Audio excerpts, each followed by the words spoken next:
After half an hour, the sun shone again and the grocer's automobile rounded Gatsby's drive with the raw material for his servant's dinner. I felt sure he wouldn't eat a spoonful. A maid began opening the upper windows of his house, appeared momentarily in each, and, leaning from a large central bay, spat meditatively into the garden. It is time I went back. While the rain continued, it had seemed like the murmur of their voices, rising and swelling a little now and then with gusts of emotion. But in the new silence, I felt that silence had fallen within the house too.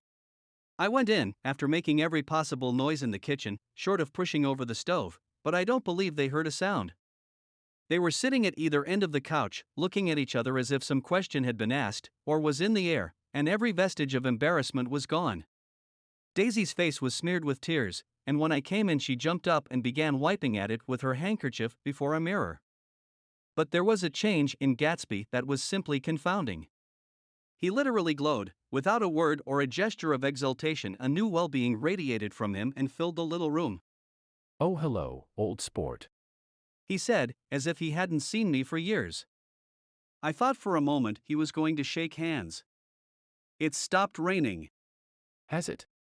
When he realized what I was talking about, that there were twinkle bells of sunshine in the room, he smiled like a weatherman, like an ecstatic patron of recurrent light, and repeated the news to Daisy. "What do you think of that? It stopped raining." I'm glad, Jay. Her throat, full of aching, grieving beauty, told only of her unexpected joy. "I want you and Daisy to come over to my house. He said, I'd like to show her around." "You're sure you want me to come?" "Absolutely, old sport." Daisy went upstairs to wash her face, too late I thought with humiliation of my towels, while Gatsby and I waited on the lawn. "My house looks well, doesn't it? He demanded. See how the whole front of it catches the light." I agreed that it was splendid. His eyes went over it, every arched door and square tower. "It took me just 3 years to earn the money that bought it." I thought you inherited your money, "I did, old sport. he said automatically. But I lost most of it in the big panic, the panic of the war." I think he hardly knew what he was saying, for when I asked him what business he was in, he answered, "That's my affair." before he realized that it wasn't the appropriate reply. "Oh, I've been in several things. He corrected himself. I was in the drug business and then I was in the oil business. But I'm not in either one now." He looked at me with more attention. "Do you mean you've been thinking over what I proposed the other night?" Before I could answer, Daisy came out of the house and 2 rows of brass buttons on her dress gleamed in the sunlight. That huge place there. She cried, pointing. "Do you like it?" I love it, but I don't see how you live there all alone. "I keep it always full of interesting people, night and day. People who do interesting things. Celebrated people." Instead of taking the short cut along the Sound, we went down the road and entered by the big postern. With enchanting murmurs, Daisy admired this aspect or that of the feudal silhouette against the sky, admired the gardens, the sparkling odor of jonquils and the frothy odor of hawthorn and plum blossoms and the pale gold odor of kiss me at the gate. It was strange to reach the marble steps and find no stir of bright dresses in and out the door, and hear no sound but bird voices in the trees. And inside, as we wandered through Marie Antoinette music rooms and restoration salons, I felt that there were guests concealed behind every couch and table, under orders to be breathlessly silent until we had passed through. As Gatsby closed the door of the Merton College Library, I could have sworn I heard the owl-eyed man break into ghostly laughter. We went upstairs, through period bedrooms swathed in rose and lavender silk and vivid with new flowers, through dressing rooms and pool rooms, and bathrooms with sunken baths intruding into one chamber where a disheveled man in pajamas was doing liver exercises on the floor. It was Mr. Clip Springer, the boarder. I had seen him wandering hungrily about the beach that morning. Finally we came to Gatsby's own apartment, a bedroom and a bath, and an Adam study, where we sat down and drank a glass of some chartreuse he took from a cupboard in the wall.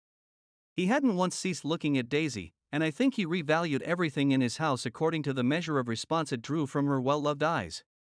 Sometimes, too, he stared around at his possessions in a dazed way, as though in her actual and astounding presence none of it was any longer real. Once he nearly toppled down a flight of stairs. His bedroom was the simplest room of all, except where the dresser was garnished with a toilet set of pure dull gold. Daisy took the brush with delight and smoothed her hair, whereupon Gatsby sat down and shaded his eyes and began to laugh. It's the funniest thing, old sport. He said hilariously. I can't, when I try to. He had passed visibly through 2 states and was entering upon a third. After his embarrassment and his unreasoning joy, he was consumed with wonder at her presence. He had been full of the idea so long, dreamed it right through to the end, waited with his teeth set, so to speak, at an inconceivable pitch of intensity. Now, in the reaction, he was running down like an overwound clock. Recovering himself in a minute, he opened for us 2 hulking patent cabinets which held his mass suits and dressing gowns and ties, and his shirts, piled like bricks in stacks a dozen high. I've got a man in England who buys me clothes. He sends over a selection of things at the beginning of each season, spring and fall. He took out a pile of shirts and began throwing them, one by one, before us, shirts of sheer linen and thick silk and fine flannel, which lost their folds as they fell and covered the table in many-colored disarray. While we admired, he brought more, and the soft rich heap mounted higher, shirts with stripes and scrolls and plaids in coral and apple green and lavender and faint orange, and monograms of Indian blue. Suddenly, with a strained sound, Daisy bent her head into the shirts and began to cry stormily. They are such beautiful shirts. She sobbed, her voice muffled in the thick folds. It makes me sad because I've never seen such beautiful shirts before. After the house, we were to see the grounds and the swimming pool, and the hydroplane and the midsummer flowers, but outside Gatsby's window it began to rain again, so we stood in a row looking at the corrugated surface of the Sound. If it wasn't for the mist, we could see your home across the bay, said Gatsby. You always have a green light that burns all night at the end of your dock. Daisy put her arm through his abruptly, but he seemed absorbed in what he had just said. Possibly it had occurred to him that the colossal significance of that light had now vanished forever. Compared to the great distance that had separated him from Daisy, it had seemed very near to her, almost touching her. It had seemed as close as a star to the moon. Now it was again a green light on a dock. His count of enchanted objects had diminished by 1. I began to walk about the room, examining various indefinite objects in the half-darkness. A large photograph of an elderly man in yachting costume attracted me, hung on the wall over his desk. Who's this? That's Mr. Dan Cody, old sport. The name sounded faintly familiar. He's dead now. He used to be my best friend years ago. There was a small picture of Gatsby, also in yachting costume, on the bureau, Gatsby with his head thrown back defiantly, taken apparently when he was about 18. I adore it. Exclaimed Daisy. The pompadour. You never told me you had a pompadour or a yacht. Look at this, said Gatsby quickly. Here's a lot of clippings about you. They stood side by side examining it. I was going to ask to see the rubies when the phone rang, and Gatsby took up the receiver. Yes. Well, I can't talk now. I can't talk now, old sport. I said a small town. He must know what a small town is. Well, he's no use to us if Detroit is his idea of a small town. He rang off. Come here quick, cried Daisy at the window. The rain was still falling, but the darkness had parted in the west, and there was a pink and golden billow of foamy clouds above the sea. Look at that, she whispered, and then after a moment, I'd like to just get one of those pink clouds and put you in it and push you around. I tried to go then, but they wouldn't hear of it. Perhaps my presence made them feel more satisfactorily alone. I know what we'll do, said Gatsby. We'll have Klipspringer play the piano. He went out of the room calling Ewing, and returned in a few minutes accompanied by an embarrassed, slightly worn young man, with shell-rimmed glasses and scanty blonde hair. He was now decently clothed in a sports shirt, open at the neck, sneakers, and duck trousers of a nebulous hue. Did we interrupt your exercises? Inquired Daisy politely. I was asleep. Cried Mr. Klipspringer, in a spasm of embarrassment. That is, I'd been asleep. Then I got up. Klipspringer plays the piano, said Gatsby, cutting him off. Don't you, Ewing, old sport? I don't play well. I hardly play at all. I'm all out of prac. We'll go downstairs, interrupted Gatsby. He flipped a switch. The gray windows disappeared as the house glowed full of light.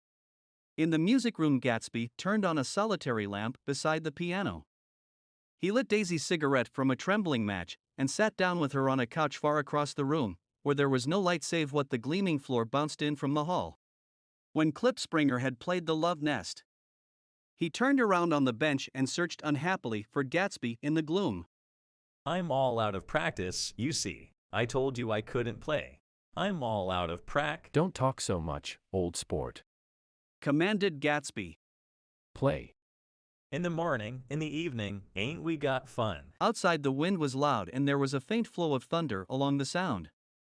All the lights were going on in West Egg now. The electric trains, men carrying, were plunging home through the rain from New York. It was the hour of a profound human change, and excitement was generating on the air. One thing's sure, and the thing's surer: the rich get richer and the po get children. In the meantime, in between time, As I went over to say goodbye, I saw that the expression of bewilderment had come back into Gatsby's face, as though a faint doubt had occurred to him as to the quality of his present happiness. Almost 5 years. There must have been moments even that afternoon when Daisy tumbled short of his dreams, not through her own fault, but because of the colossal vitality of his illusion. It had gone beyond her, beyond everything. He had thrown himself into it with a creative passion, adding to it all the time, decking it out with every bright feather that drifted his way. No amount of fire or freshness can challenge what a man will store up in his ghostly heart.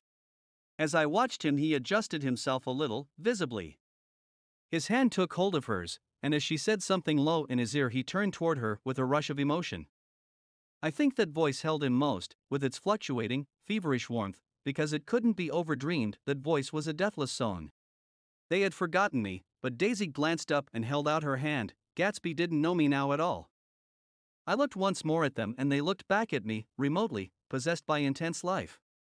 Then I went out of the room and down the marble steps into the rain, leaving them there together.